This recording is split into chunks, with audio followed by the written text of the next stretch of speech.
ክቡራትና ክቡራን ተከታታዮቻችን ይህ የሲቲ ስፖርት ቻናል ነው። ዛሬ ደግሞ ይዤላችሁ የመጣው ብዙ ሰው ትኩረት የማይሰጠው ነገር ግን ስለ ስፖርት ነው የሚያወራው። ያው ስለምደግፈው ክለብ ምናምን ላወራችሁ አይደለም።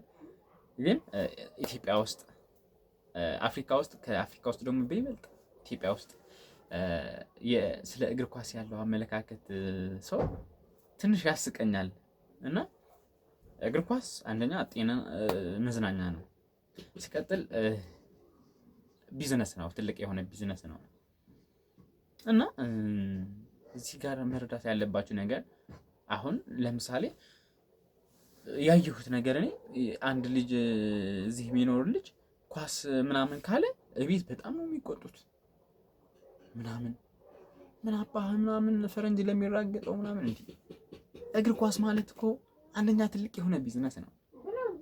ሲቀጥል መዝናኛ ነው። በተለይ ኢትዮጵያ ውስጥ እኮ አሁን በቃ የሰው ልጅ አይደል ስንወጭ ምን ብለው ስናማ ምን ብለው ያ እግር ኳስን እያየን እየተዝናናን ብናሳልፈው ምንድነው? ሲቀጥል በጣም ብዙ አይነት አስተሳሰብ ነው ያለው በእግር ኳስ ላይ። በተለይ ፈረንጅ ለሚራገጠው ምናምን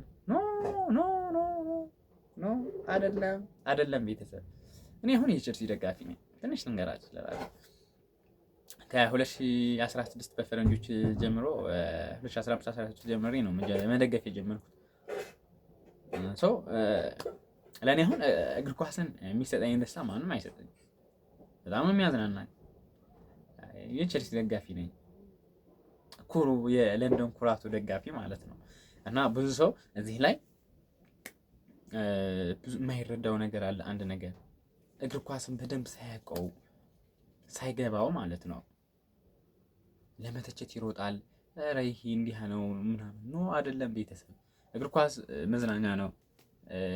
ለዛ ነው ማለት በጣም ኋላ ቀር የሆነ አስተሳሰብ ስላለን ነው እኛ ኢትዮጵያ ዓለም ዋንጫ ጭራሽ አይተው አላቅም። እኔ ከማስታውሰው ጭራሽ ኢቭን አፍሪካ ውስጥ ለራሱ ኢትዮጵያ ውስጥ ለራሱ እግር ኳስ ተብሎ በየሳምንቱ ጥላቻ፣ በየሳምንቱ እንዲሆነ በየዳኛ ድብደባ ምናምን። ይህ ከምን የመጣ ነው? ህዝቡ ማህበረሰቡ ለእግር ኳስ ያለው አረዳድ ሜንታሊቲው ማለት ነው እየወረደ ነው፣ የሞተ ነው። የምሬ ነው የምላችሁ። ትልቁ ችግር የሚፈጥረው ይሄ እዚህ ጋር ነው። ተረዳችሁኝ አይደለ? ለምን ካላችሁ ማለት ነው ለእግር ኳስ ያለን አስተያየት አመለካከት ከፍ ያለ ቢሆን ኖሮ ገና አሁን ስንወለድ ጀምሮ ለእግር ኳስ ትልቅ የሆነ ቦታ ቢሰጡ ኖሮ ቤተሰቦቻችን፣ እናታችን፣ አባታችን፣ ማህበረሰቡ ትልቅ ደረጃ እንደርስ ነበር። 100 ምናምን ሚሊዮን ሰው አለ፣ ግን 23 ተጫዋቾች አጣን። የአፍሪካ ዋንጫ እንኳን መምራት አልቻልንም። ዓለም ዋንጫ እንኳን ውድድሮች ላይ መግባት አልቻልንም። ለምን ይመስላችኋል? ይህ ከምን የተነሳ ነው? ከድሮ የማህበረሰቡ ነው። ምናልባት ከአሁን በኋላ ያለ ጄኔሬሽን ወደፊት ትልቅ ደረጃ እናያት ይሆናል በእግር ኳስ ሀገራችን። ግን እስካሁን ለዚህ ተጠያቂ ማን ነው ብትሉኝ፣ ግን ቤተሰቦቻችን ናቸው ተጠያቂ። እናታችን፣ አባታችን፣ ማህበረሰቡ። ምክንያቱ ለእግር ኳስ ያለው አመለካከት በጣም አትጠብቁትም ነው የምላችሁ። በጣም ዊርድ ነው። በጣም ነው የሚያስጠላው። ኢቨን ስትጫወት ኳስ ካገኙት እኮ እስከ መደብደብ ሁላ አለ እኮ። እኔ የምሬ ነው የምላችሁ ካየሁት ከተረዳሁት አንፃር ለምን ተብሎ በቃ እንዴት ምናምን እኮ አለ እኮ። በጣም ከባድ ነው። ተረዳችሁኝ አይደለ? እና ትንሽ ያዝናናል ይሄ ነገር። እውነት እላችኋለሁ። ግን ለእግር ኳስ ያለን አመለካከት መቀየር መቻል አለበት። ተረዳችሁኝ? ማሻሻል አለብን እዚህ ላይ። ምክንያቱም ልጆቻችን ሊኖሩ ይችላሉ፣ ወንድሞቻችን፣ እህቶቻችን በጣም ትልቅ የሆነ ታለንት ያላቸው ልጆች ሊኖሩ ይችላሉ እዚህ ላይ። ግን እናንተ ለዛ ለእግር ኳስ ለእናንተ ኑ ተመለሱ ብላችሁ ነፃነት ስትከለክሏቸው ያ ታለንት ያንተን ገደል ሊገባ ይችላል።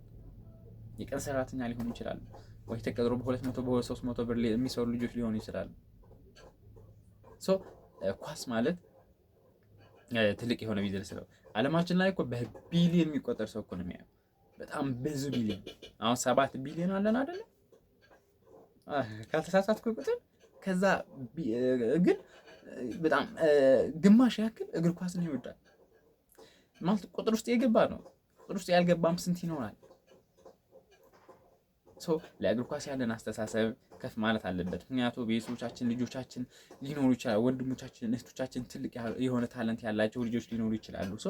ለእግር ኳስ ያለን አስተሳሰብ ሲቀየር እኛ አንደኛ ሀገራችን ትልቅ ደረጃ ትደርሳለች በእግር ኳስ።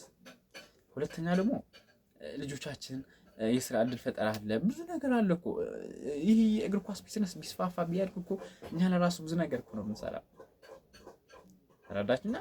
እናንተም ይህን ነገር አንደርስታንድ ማድረግ መቻል አለባችሁ። ለነበረን ቆይታ እጅግ አድርጌ ነው የማመሰግነው። እግር ኳስ ላይ ያለን አመለካከት መቀየር መቻል አለበት ብዬ አምናለሁ እኔ። ይህ የሲቲ ስፖርት ቻናል ነው። ለነበረን ቆይታ እጅግ አመሰግናለሁ። ቀጣይ ደግሞ ከዚህ የተሻለ ቪዲዮ እናያለን በእርግጠኝነት አድርገዋለሁ። ደግሞ ታያላችሁ፣ ብዙ ነገሮች ይኖራሉ ወደፊትም ከመድኃኔዓለም ጋር። አመሰግናለሁ። መልካም። ቀጣይ በሌላ ፕሮግራም እንገናኛለን። ወዳችኋለሁ። ቻው